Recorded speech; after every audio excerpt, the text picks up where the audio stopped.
Welcome, everyone. Today we are jumping into an incredibly powerful short story by Alphonse Dayet called The Last Lesson. And trust me, this one really packs a punch. It's all about culture, identity, and the heavy weight of regret. So, let me just start by asking you this. What if you found out that today, right now, was your absolute last chance to appreciate something you've always taken for granted?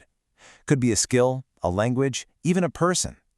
That feeling, that sudden, gut-wrenching realization of something's value just as it's being ripped away, that's exactly the feeling we're going to explore today.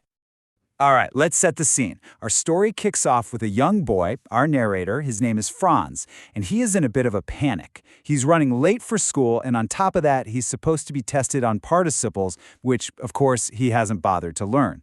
But as he gets closer to the school, he gets this sinking feeling that something is very, very wrong. And this is where the mystery really starts to build. Normally, the school is just a chaotic mess of noise, right? A great bustle, as he calls it. You can hear it all the way down the street. But not today. Today, it's silent, eerily quiet, like a Sunday morning. Franz was actually counting on all that noise to sneak into class unnoticed, but now, no chance. The whole atmosphere just feels off, solemn, strange, and honestly, a little creepy. And when he gets inside, it gets even weirder. His teacher, Monsieur Hamel, is dressed up in his best clothes, his fancy green coat, his frilled shirt, the kind of outfit he only wears for inspection days or special ceremonies. And get this, the back benches, which are always empty, are filled with the old folks from the village. They're just sitting there, quietly. And everyone just looks so incredibly sad. You can just feel it in the air, you know? Something big is about to happen.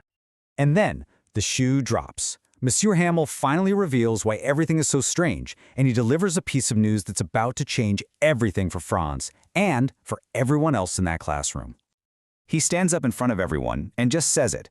"My children, this is the last lesson I shall give you." Just imagine hearing that. That one simple sentence lands with this incredible weight, and in an instant, the entire story just pivots. So, here's the backstory. The story is set during the Franco-Prussian War, and their region, Alsace, has just been taken over by Germany. An order has come down from Berlin. Effective immediately, the French language is banned in schools. Starting tomorrow, the only language that can be taught is German. And Franz's reaction says it all. A thunderclap. It hits him just like that. This sudden, shocking, deafening realization. And all at once, everything makes this awful kind of sense. The quiet morning, the teacher's fancy clothes, the saddled men sitting in the back, it all clicks into place. And with that thunderclap of understanding comes this immediate, crushing wave of regret. And it's not just for Franz. You can feel it wash over the entire room. You see this incredible switch flip in Franz's head. Those heavy books he hated carrying, suddenly they feel like old friends he's about to lose. His teacher, who he always thought was so cranky and strict, now he just feels sorry for him. It's the classic case of you don't know what you've got till it's gone. That French lesson he was literally trying to skip an hour ago has suddenly become the most precious thing in the world. And what's really powerful is that Monsieur Hamel doesn't just blame the kids. He gives this amazing speech where he says, look, we're all to blame for this. He points the finger at the students, sure, for always thinking, I've got plenty of time, I'll learn it tomorrow.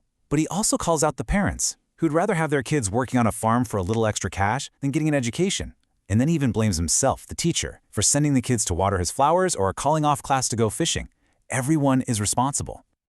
And this line is the absolute heart of it all. It's not just about Franz skipping his homework. It's about an entire community, a whole culture that took its own identity for granted.